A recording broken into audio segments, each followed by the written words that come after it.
Hello friends, आज की video बहुत ही इंटरेस्टिंग होने वाली है। आज की वीडियो में हम लोग देखने जा रहे हैं बीए के सेमेस्टर फर्स्ट में आए इंग्लिश के कुछ इंपॉर्टेंट क्वेश्चन। ये लेटेस्ट क्वेश्चन हैं जो हम आपको दिखाने जा रहे हैं इस वीडियो में, जो कि ऑलमोस्ट सारे सेमेस्टर्स में पूछे जाते हैं।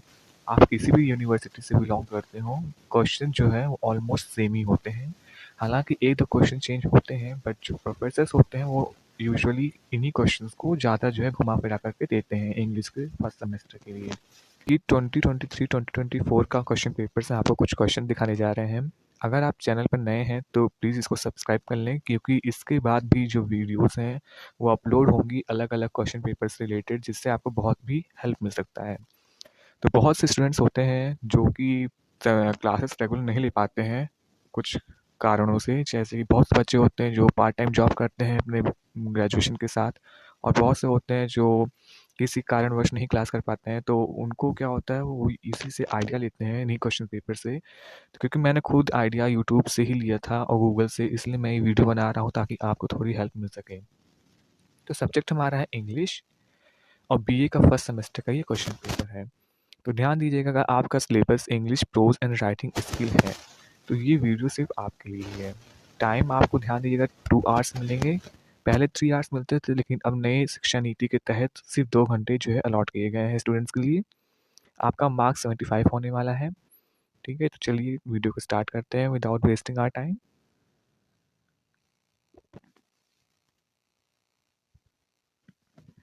तो सेक्शन 1 में देखिएगा, आपको यहाँ पे 10 क्वेश्चन जो है मिलेंगे। 10 क्वेश्चन मिलेंगे जिसमें आपको 50 वर्ड जो है लिखने हैं ऑलमोस्ट। सारे क्वेश्चंस आपके 3 मार्क्स का होने वाले हैं। 10 क्वेश्चंस आएंगे वेरी शॉर्ट में। तो पहला क्वेश्चन क्या पूछ रहा है, पहले में पूछा जा रहा है, write in brief the contribution of Raja Rao to Indian English fiction. तो देखिए आपको क्या करना है इसमें, राजा राव जी के बारे में आपको कुछ कंट्रीब्यूशन इनको ब्रीफली बताना है। 50 वर्ड में आपको बताना है कि उनका क्या योगदान रहा है इंडियन इंग्लिश फिक्शन में। तो आप इनका बारे में कंट्रीब्यूशन का आप गूगल से हेल्प से देख लीजिएगा और आप नोट कर लीजिएगा इसको क्वेश्चन को, क्योंकि ये कंट्रीब्यूशन से रिलेटेड क्वेश्चंस आपको मिल जाएंगे। कम से कम 4-5 क्वेश्चन तो आपको कंट्रीब्यूशन से ही मिलते हैं इंग्लिश के लिटरेचर पेपर में। चलिए आगे बढ़ते हैं। नेक्स्ट क्वेश्चन आपको देखने को मिल जाएगा यहाँ पर, what do you know about Malgudi. तो मलगुडी के बारे में आप लोग देख लीजिएगा। स्टोरी अगर आपने पढ़ा है तो आपको कोई दिक्कत नहीं होगी, लेकिन अगर आपने स्टोरी नहीं पढ़ा है तो आप गूगल की हेल्प से इसको नोट डाउन कर लीजिएगा और उसको याद करके तभी जाइएगा। जैसे मैंने आपको बताया, देखिए कंट्रीब्यूशन से रिलेटेड आपको बहुत क्वेश्चन मिलने वाले हैं। तो हमारा जो थर्ड क्वेश्चन है वो भी पूछ रहा है, briefly discuss the contribution of Mulk Raj Anand towards the growth of Indian English writing. तो यहाँ पे मुल्क राज आनंद के बारे में आपको बताना है कि इनका क्या योग्यता रही है भारतीय जो अंग्रेजी राइटिंग है, लेखन है, उसके प्रति, उसके विकास में इनकी क्या भूमिका, क्या योगदान रहा है। तो इसको आप लोग देख लीजिएगा। फोर्थ वाला है, briefly discuss types of letter. ध्यान दीजिएगा, हिंदी में तो आपने पढ़ा होगा जो पत्र के प्रकार होते हैं, औपचारिक और अनौपचारिक, बट ये इंग्लिश है तो इंग्लिश में देखिएगा 3 टाइप्स के लेटर होते हैं। पहला होता है फॉर्मल, दूसरा होता है इनफॉर्मल, और तीसरा होता है सेमी फॉर्मल। तो आप इनको जो है देख लीजिएगा, इनका हम डिस्क्राइब करना है आपको। जैसे फॉर्मल जो होता है वो हाई अथॉरिटीज़ को लिखी जाती है फॉर्मल वे में। इनफॉर्मल जो होता है वो इनफॉर्मली अपने किसी रिलेटिव या फ्रेंड्स को लिखते हैं हम लोग। ठीक है, तो इसको आप लोग देख लीजिएगा। फिफ्थ क्वेश्चन पूछ रहा है, discuss any 3 types of pros writing. तो प्रोज राइटिंग क्या होती है, इसमें आपको लिखना है 3 टाइप्स के, फिक्शनल, नॉन फिक्शनल, इसी तरह के 3 टाइप्स के होते हैं। उस क्वेश्चन देख लेते हैं। 6th क्वेश्चन पूछा गया है, डिफाइन ट्रेवलॉग। तो ट्रेवलॉग क्या होता है, इसका तो हिंदी होता है यात्रा वृत्तांत, यानी जो भी यात्रा के वक्त जो भी रिकॉर्ड रहता है उसकी एक बुक बनाई जाती है, जिसको हम लोग ट्रेवलॉग के नाम से जानते हैं। तो इंग्लिश में आप लोग इस तरह लिख सकते हैं, that travelogue are books or illustrations that record the places and experiences of the traveler. Their account of traveling gives us an insight into the social, political and economic events of that particular time. यानी जो books होती हैं, इस तरह की books होती हैं जो कुछ प्लेसेस की और जो यात्रियों के जो अनुभव हैं उनके रिकॉर्ड्स रखती हैं। तो उन्हीं बुक्स को हम लोग ट्रेवलॉग कहते हैं। इसको आपको अंडर 50 वर्ड्स आपको डिफाइन करना है। नेक्स्ट क्वेश्चन पूछा गया है, डिफाइन एनेक्डोट। तो एनेक्डोट क्या होता है, इसको भी आप लोग देख लीजिएगा। हालांकि ये क्वेश्चन बहुत ज़्यादा इंपॉर्टेंट नहीं है, बट आ भी सकता है। तो रिस्क नहीं लेना है आपको, इसको आप लोग एक बार देख लीजिएगा। 8 क्वेश्चन पूछा है, what is the plot in a story, यानी एक प्लॉट क्या होता है, स्टोरी होती है, स्टोरी के अंदर प्लॉट आते हैं, तो प्लॉट होता क्या है स्टोरी में, ये आपको पूछा गया है, आपको लिखना है। तो प्लॉट हम बता दें आपको, प्लॉट ऐसे सीक्वेंस होते हैं इवेंट के, जो स्टोरी के अंदर जो घटित होती हैं इवेंट, उनके सीक्वेंस को ही प्लॉट कहते हैं। तो आप इसका जो है प्रॉपर डेफिनेशन गूगल की हेल्प से देख सकते हैं। अदरवाइज अगर आपके फ्रेंड्स के नोट्स वगैरह अगर रेडी हैं तो आप उनको भी जो है मांग कर पढ़ लीजिएगा। नेक्स्ट क्वेश्चन पूछा गया है, define aphoristic style and give an example. तो स्टाइल्स बहुत प्रकार की होती हैं, बहुत टाइप्स की होती हैं, इसको आप लोग जो देख लीजिएगा, स्टाइल्स के बारे में बहुत आ जाएगा, पेपर में क्वेश्चन आते हैं। 10th क्वेश्चन पूछ रहा है, what is the significance of the last leaf. तो इसमें सिग्निफिकेंस आपको बताना है कि जो ये लास्ट लीफ है इसका सिग्निफिकेंस क्या है। ये question one of the most important question है, मैं आपको बता दूं, क्योंकि ये भी जो है ऑलमोस्ट सभी ईयर के क्वेश्चन पेपर में पूछा जाता है।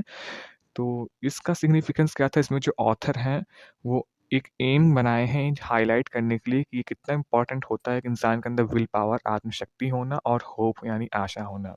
इसमें जॉनसी नाम का एक कैरेक्टर है जिसको जो है ऑथर ने होप प्रोवाइड किया है। जब वो एक पत्ती को देखता है, ठीक है, एक पेड़ में पत्ती रहती है, उसका फेट जो होता है डिसाइड रहता है कि उसको गिरना नहीं है। और इसी तरह ऑथर ये शो करना चाहता है कि छोटे छोटे जो एक्ट हैं वो हमारी लाइफ में जो है लाइट कर सकते हैं लैम्प को, इसलिए ये सिग्निफिकेंस जो है था द लास्ट लीफ में। इसको आप लोग पूरा अच्छे से देख लीजिएगा, जॉनसी के कैरेक्टर पे पूरा बेस्ड है ये स्टोरी। इसका बाद हमारा देखिए सेक्शन बी आ जाता है। तो सेक्शन बी में क्या है, आपको 4 क्वेश्चंस अटेम्प्ट करने हैं only, and should not exceed, the answer should not exceed 150 words, यानी जो आपका आंसर है वो 150 वर्ड से ज़्यादा नहीं होना चाहिए। ईच क्वेश्चन कंटेन 6 मार्क्स, तो आपके 4 क्वेश्चन जो हैं वो 24 के हो जाएंगे।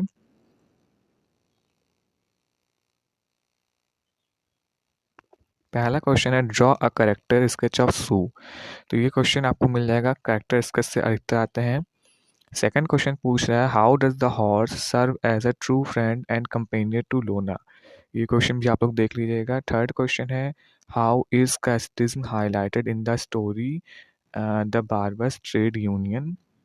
फोर्थ ने पूछा, how did the villagers react after Nambi stop telling stories. तो नम्बी जो कि आर के नारायण द्वारा लिखी गई एक स्टोरी है, इसमें नम्बी जो कि उसको आर के नारायण इंचेंटर के नाम से बुलाते थे क्योंकि वो पूरे गांव भर में सबको स्टोरीज बताती थी। तो इसमें क्वेश्चन पूछा गया है कि जब उसने स्टोरीज बताना बंद कर दिया तो जो विलेजर, जो ग्रामवासी थे, ग्रामीण व्यक्ति थे, उनका क्या रिएक्शन था उसके ऊपर।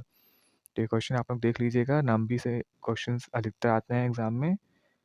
इसका बाद पूछा, explain the following lines with reference to the context. यहाँ पे आपको इसका एक्सप्लेनेशन, रेफरेंस और कॉन्टेक्स्ट लिखना है इस पैरा का। तो इसको आप लोग देख लीजिएगा। ऑल्दो ये क्वेश्चन जो होता है ये बहुत मतलब आता है, एक दो क्वेश्चन आपको जो मिल जाते हैं इस तरह से, लेकिन अगर आपको नहीं आ रहा है ये क्वेश्चन तो आप इसको स्किप कर सकते हैं, क्योंकि आपको सिर्फ 4 क्वेश्चन ही अटेम्प्ट करने हैं। तो आप चाहें तो ये क्वेश्चन को स्किप कर सकते हैं। अगर आप इसको अटेम्प्ट कर भी रहे हैं तो ध्यान दीजिएगा, आप लोग एक्सप्लेन करिएगा पहले उसको, देन रेफरेंस लिखिएगा, देन कॉन्टेक्स्ट लिखिएगा, और लास्ट में आप लोग क्रिटिकल नोट्स एक एक्स्ट्रा पॉइंट लिखिएगा जो कि एग्जामिनर को काफ़ी इंप्रेस करता है, ये आपको एक्स्ट्रा मार्क्स दिला सकता है। क्रिटिकल नोट्स में आपको जो मीनिंग्स हैं कुछ, उनके बारे में आपको कुछ डिस्कस कर लेना है उसमें। नेक्स्ट क्वेश्चन पूछा है, डिस्कस ऑटोबायोग्राफिकल एलिमेंट। जो ऑटोबायोग्राफिकल एलिमेंट होते हैं, आत्मकथा के जो तत्व हैं, उनको लिखना है जो कि यूज़ किए गए हैं ड्रीम चिल्ड्रन में। तो ड्रीम चिल्ड्रन किसका ऑटोबायोग्राफी है, इसका फाइंड आउट करिए पहले, देन उसके एलिमेंट्स के बारे में भी आप थोड़ा सर्च करिएगा।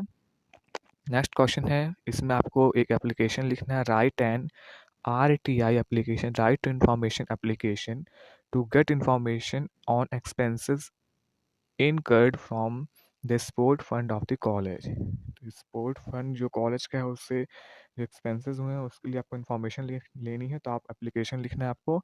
तो एप्लीकेशन जो पूरा फॉर्मेट होता है इसको आप लोग देख लीजिएगा किस तरह लिखते हैं, फॉर्मल, इनफॉर्मल और सेमी फॉर्मल के अंदर ये कोई आता है। तो फॉर्मेट आप लोग जो देख लीजिएगा एक बार। नेक्स्ट क्वेश्चन देख लेते हैं। सेक्शन सी आ गया, आप देख सकते हैं यहाँ पर सेक्शन सी यानी लॉन्ग आंसर्स।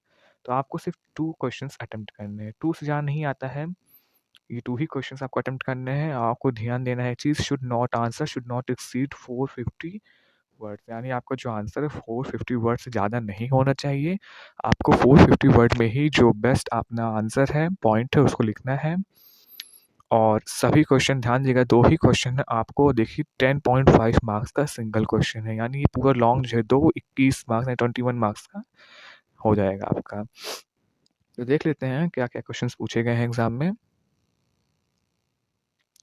पहला क्वेश्चन है, discuss Charles Lamb as an essayist.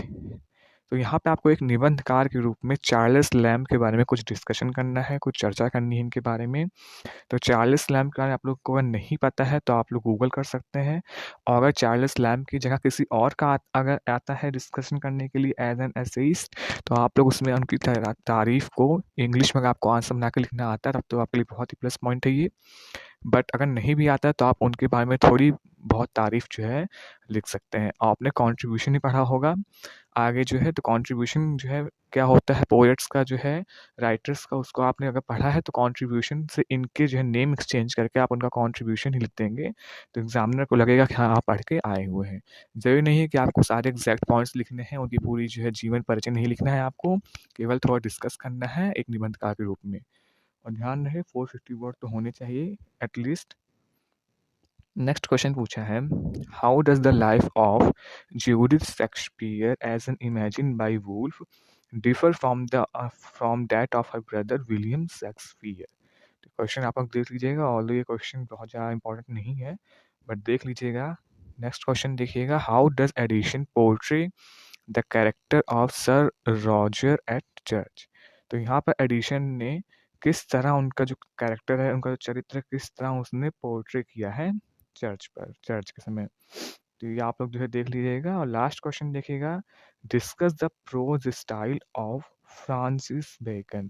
तो अगर इस तरह के क्वेश्चन आपको मिलते हैं जहाँ पर नाम भी आपको प्रोवाइड किया है और उनका स्टाइल भी दिया है, तो आपको कुछ नहीं करना है, इनकी जो है नाम लिखना है और इनकी उसी स्टाइल के ऊपर इनकी जो है थोड़ी सी तारीफ जो है बना करके आपको कर देनी है। फ्रांसिस बेकन का जो प्रोज स्टाइल था उसका आपको यहाँ पे इनका डिस्कस करना है, तो आप तारीफ करेंगे तो फिर जो है काम बन सकता है। 450 वर्ड ही आपको लिखने हैं।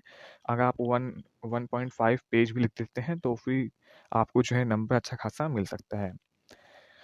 तो इस पेपर में तो इतना ही है फिलहाल, बट और भी कुछ क्वेश्चंस हैं एक्स्ट्रा जो कि देखे गए हैं पेपर में, तो वो हम बता दें आपको। कुछ क्वेश्चंस एक्स्ट्रा जो आ सकते हैं, पहला तो है पर्सनल ऐसे पूछे जाते हैं, और साथ में आर के नारायण और रविंद्रनाथ टैगोर की जो जीवन परिचय है उसको आप लोग देख लीजिएगा, क्योंकि ये भी क्वेश्चंस ऑलमोस्ट आए हैं एग्जाम में।